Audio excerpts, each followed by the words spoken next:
It's Friday, Feedback Friday, the feedbackiest day of the week. I was goofing around on that Feedback Friday more than usual.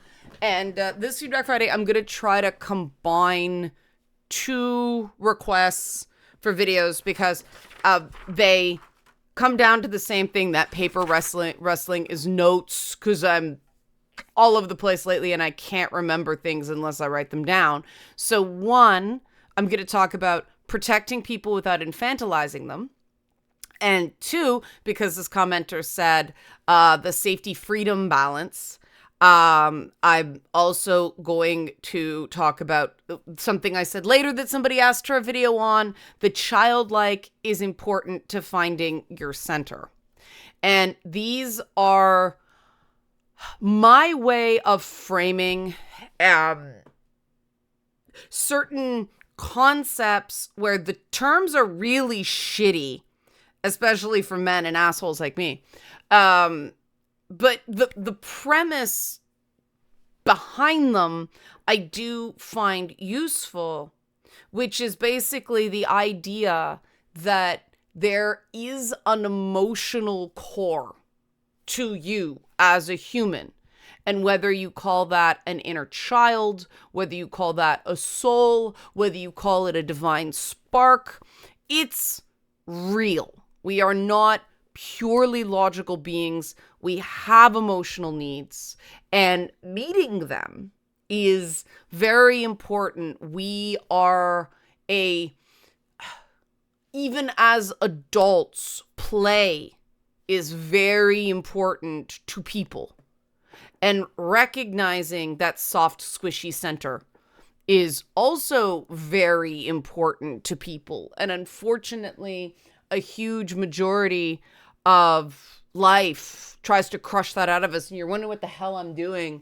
I forget whether it was Monday or Wednesday's video. I actually had to redo it because I recorded the whole thing and then realized that there was a birthday card from my mother sitting right here with both our addresses on it. And yes, you could read it on the screen. So like, is anything there? No, it's not. Okay. So if you like this type of content, help support this channel, become a monthly patron, patreon.com/Leanna K. Patreon support, very, very important. It's pretty much the only way I can take any time off whatsoever, or buy a one-time Leanna Care session for someone can use it but can't afford it.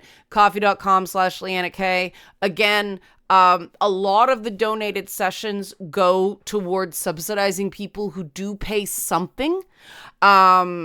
It just helps them because they're either unemployed or underemployed or going through health stuff. And that is part of that mutual protection that I talked about. The idea of protecting people without infantilizing them. I recognize that because, the bulk of my client base are men, there is this thing of mutual support or support swapping versus charity. So let me give something to you free makes a lot of people feel lesser. Like they can't take care of themselves, like they are dependent. And that feels bad. But when you go, look, you're doing what you can. Sometimes I'll offer to comp a session for somebody because they just lost their job and I know they can afford it. But to me, I want to do it as a gesture of, well, we don't know what's coming down the road, but also let me show you that you are worth the investment, right?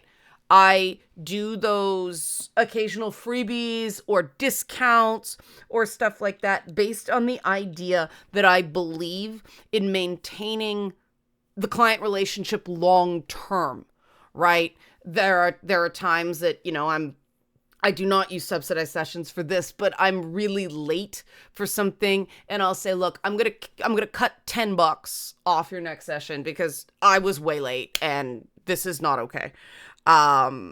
The one my calendar crapped out, I did that. And what that is me going, This is respect for me. I know I don't have to, but I want people to know that I value them as people, not just as a source of business.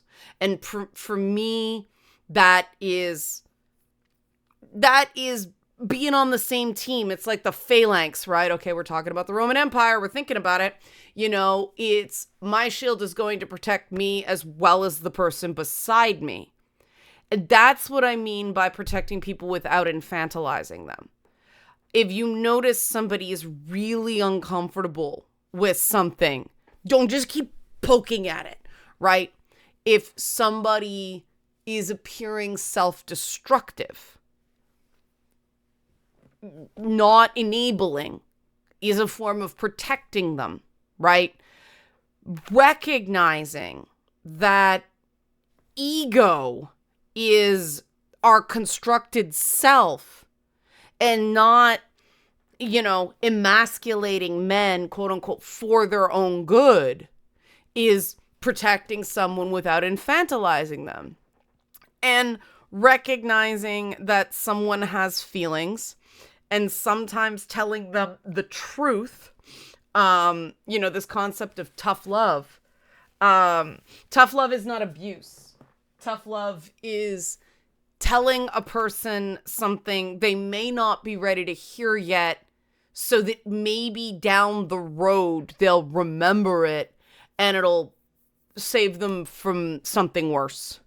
And I do think that there is, I watch a lot of like historical stuff, and I was watching All Creatures Great and Small last night. And there's a whole thing about, James is coming back from the war. This All Creatures Great and Small is complete fan fiction, and it's actually going against the writer's stated intent to keep it away from World War II.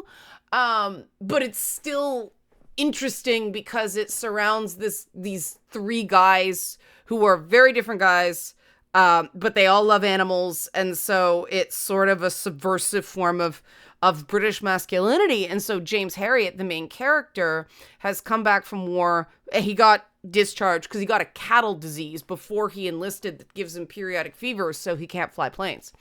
And he has an episode, and he's like curled up and crying, and his wife is there, and they show the very complicated emotions that she has of comforting him and nursing him through his fever, and then, having her little cry because she's got a young baby. And then he says, "I didn't want to worry you."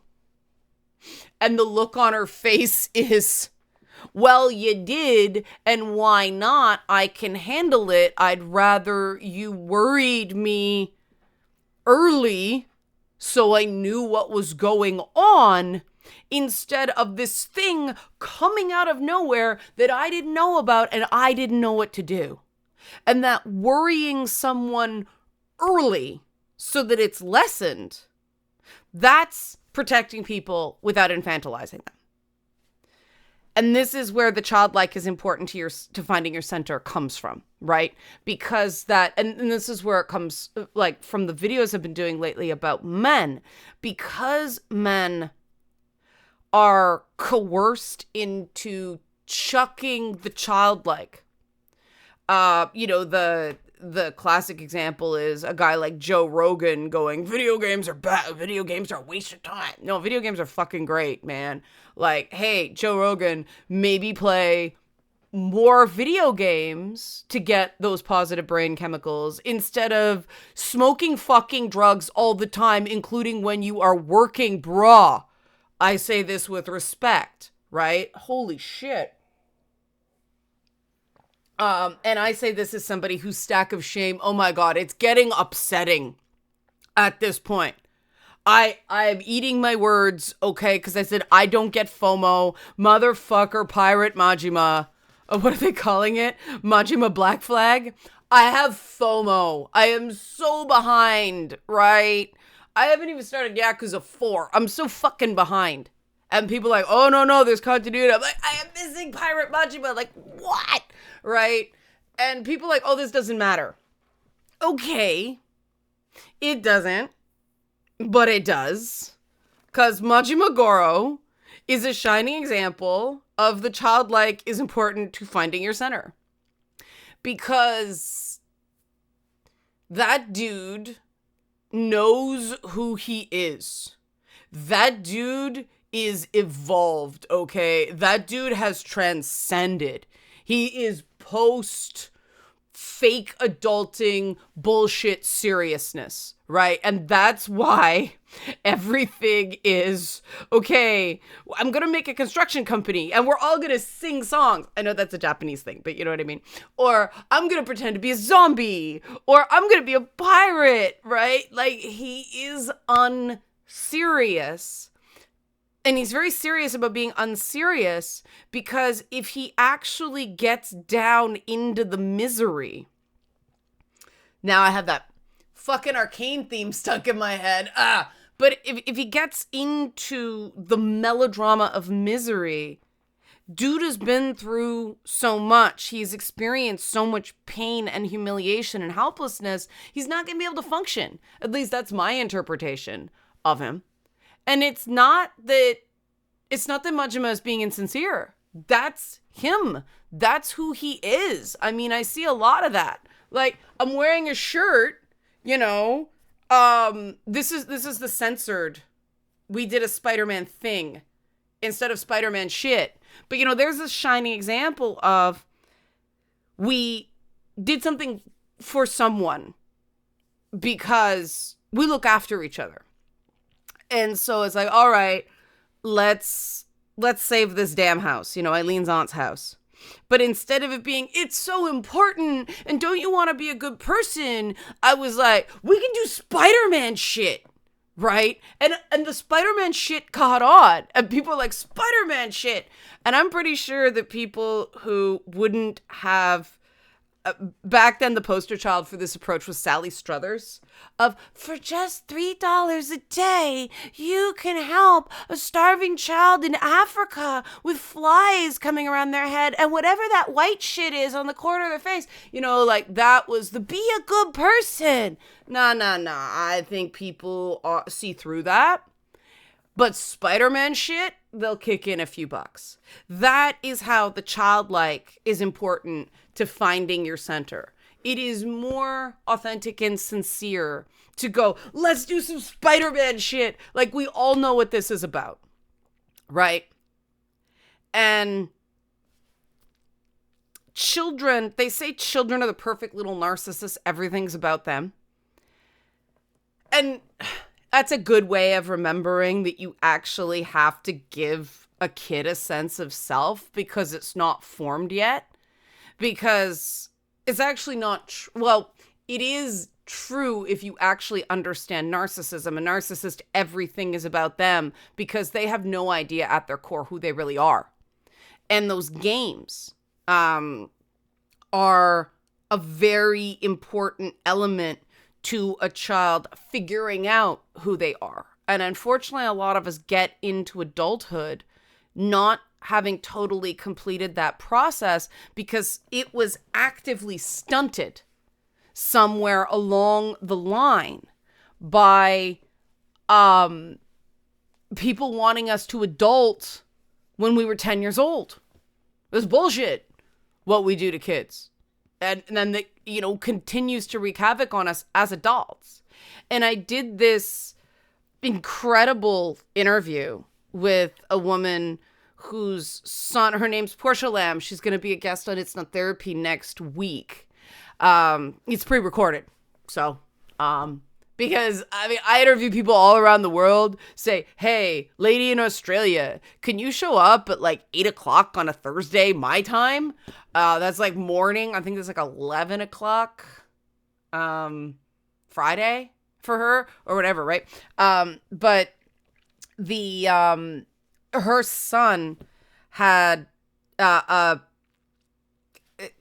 condition connected to autism called pathological demand avoidance. And the way they got around it, I know I'm kind of spoiling it, was The Incredible Hulk and Harry Potter And there's the thing, I don't give a shit about my opinions about J.K. Rowling at this point if this construction is helping this kid. And what play does, and this is useful as an adult because this is the way our brains work. People with pathological demand avoidance, it's just extra. That when we are asked to do something and we can feel helpful, it's like, yeah, okay. If we're told to do something, everybody has a certain level of what are you gonna do to make me? And that is healthy because it's indicating that there is a part of us that we acknowledge is ours. It's ours. Nobody should have control over that but us. And so when it's, come on, let's be the Hulk and, Bruce Banner. Y'all know I love Bruce Banner, so the Incredible Hulk was speaking my language. But, when you make it into a game, it's a completely different mindset than I have to. You have so much more energy at the end when it's play than if it's, I have to do this. Like, if we could gamify filing taxes, that'd be awesome. And sometimes I sort receipts humming the Tetris theme. Dun, dun, dun, dun, dun, dun, dun, dun, dun, dun, dun. Like, it just makes it more fun for me. And it's funny, every person who has some connection to autism sees my background and goes, wow, and I know that if somebody shits on my background, fuck right off, you are not my people, right? Because this is the inside of my brain on the outside. And on my birthday, we watched Labyrinth on the Discord. And that scene where all the goblin faces are like looking, like, ooh, I remember from the time I was a kid, I'm like, that's the inside of my fucking brain. That's it. Yep, this understands me. And I've thought of decluttering a little bit in the background, but I don't know. Like, maybe there are a few things that I'll go through because they don't necessarily represent me the same way anymore. But to me, this is showing people who I am. And fuck you if you don't like it. Not even. That's not even worth the fuck you, right? Fuck you. There needs to be some effort expended for me to go fuck you to someone.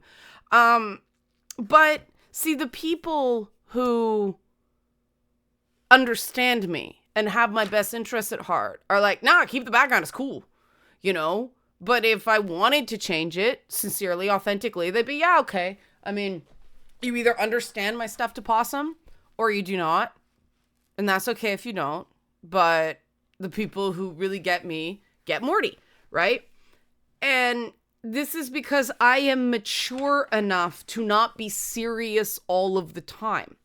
I understand that this stuff is very important because if I want anybody to take a risk for me, I have to take some risks and show who I am, even in ways that may be judged. And when something is true for you, it is healthy to put it out there, even though somebody may go, why are you doing that? That's stupid. Or you're a pick me, or this, that, the next thing. And because you recognize, okay, they're judging you, you're allowed to judge them. You're allowed to go, no, that's not my motivation. And you just told me a lot about yourself, that you assumed the worst about why I was doing stuff. And we're wrong. I mean, I still have my old ET back there from when I was a kid. He's fallen apart, but I loved ET. Not the life-size ET here, the little one. But, these are things I sincerely like. And anybody who watches my Twitch channel, you can't fake that shit, I'm starting to not feel the He-Man so much recently. He-Man is Star Wars. I'm sort of starting to feel basic, and I'm like, that doesn't mean I don't like it. It just means my relationship with it has changed. Maybe I should. But then I look at Trapjaw. That's who's back there, and I'm like, nah, man, Trapjaw's fucking cool. Like, even if I'm not feeling He-Man himself, and Skeletor's kind of become a meme, like, Trapjaw's a cool fucking looking character.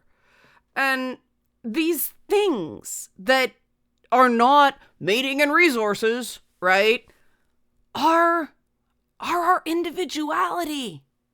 They're the things I like.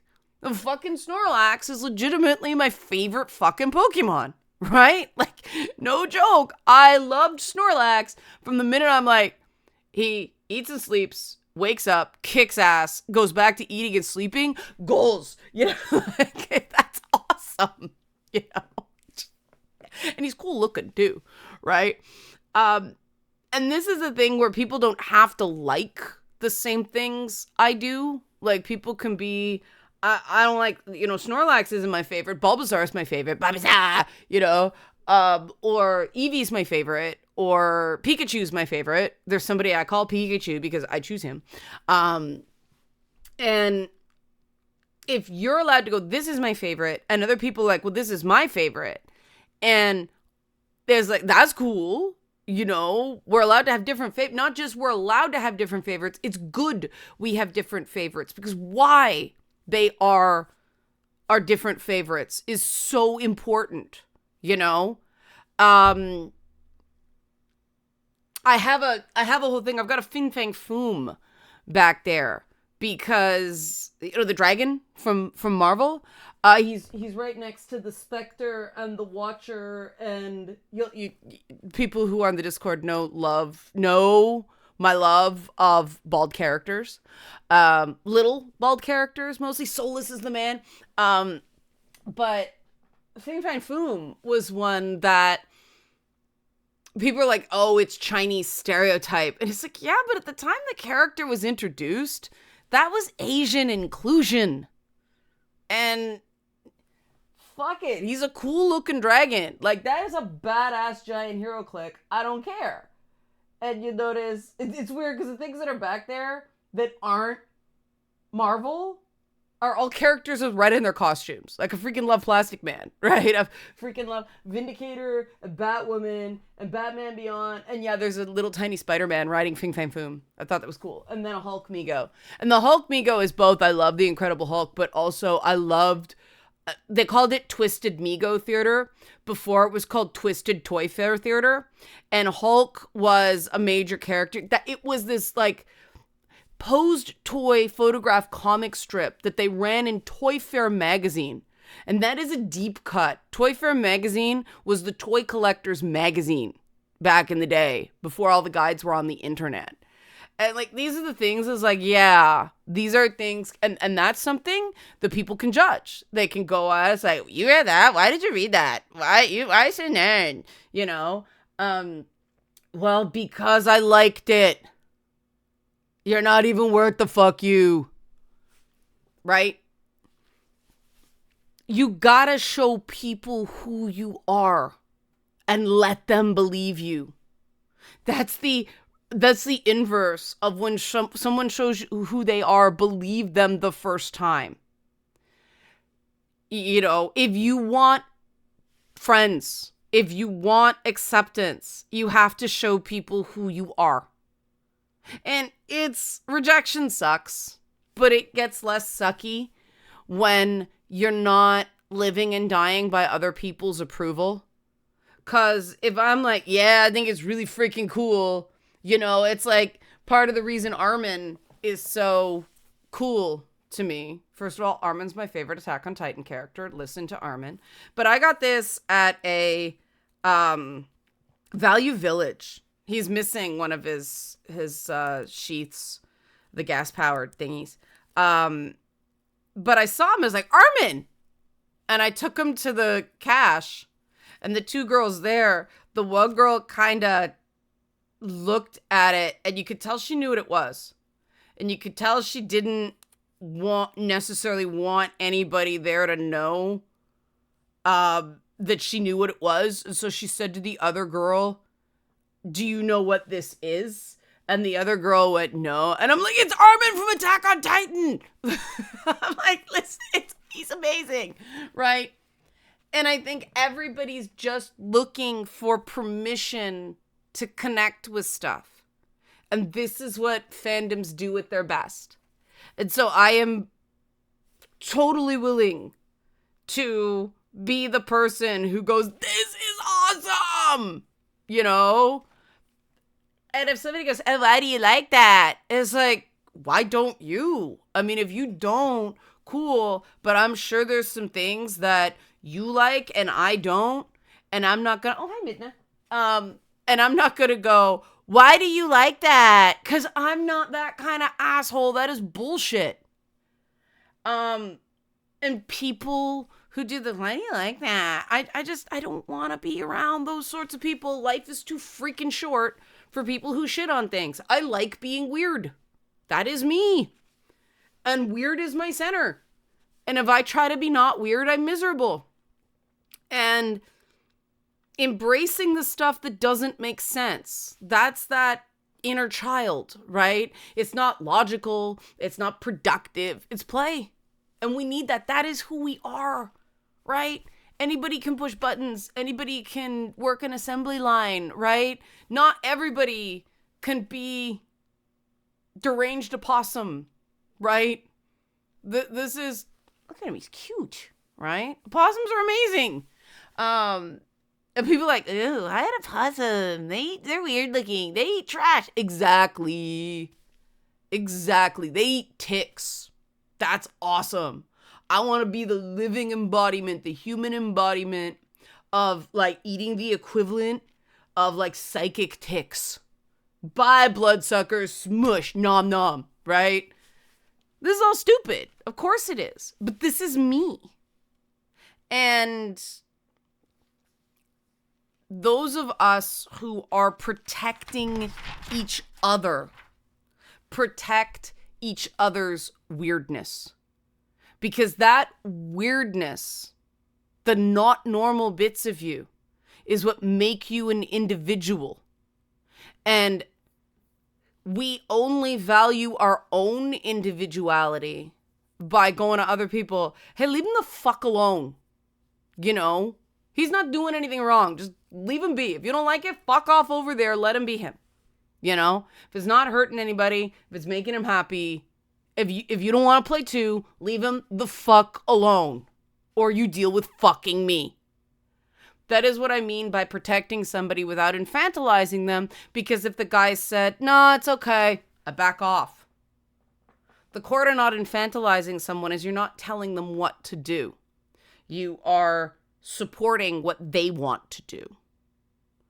And the way we connect with that is not trying to parent or guru or mentor absolutely everyone around us. I like being a peer more than a mentor, but that's just because I don't know. But I have issues with the whole mentor thing. I'm working through it. I've finished Cobra Kai, many thoughts, but yeah, hopefully you found that kind of useful about where I come from with this stuff. I do think this idea that, and there are some women who really want to be protected, and okay, there's a match out there, protected by men. And there's a match out there for them. There are trade-offs. I'm just not one of them, I think Trails in the Sky is awesome because Estelle's like, stand back, Joshua, I got this. Estelle needs some protecting too, mostly from herself. But that's why it works, right? Because they balance each other. But yeah, hopefully this helps. Keep the comments coming for future videos.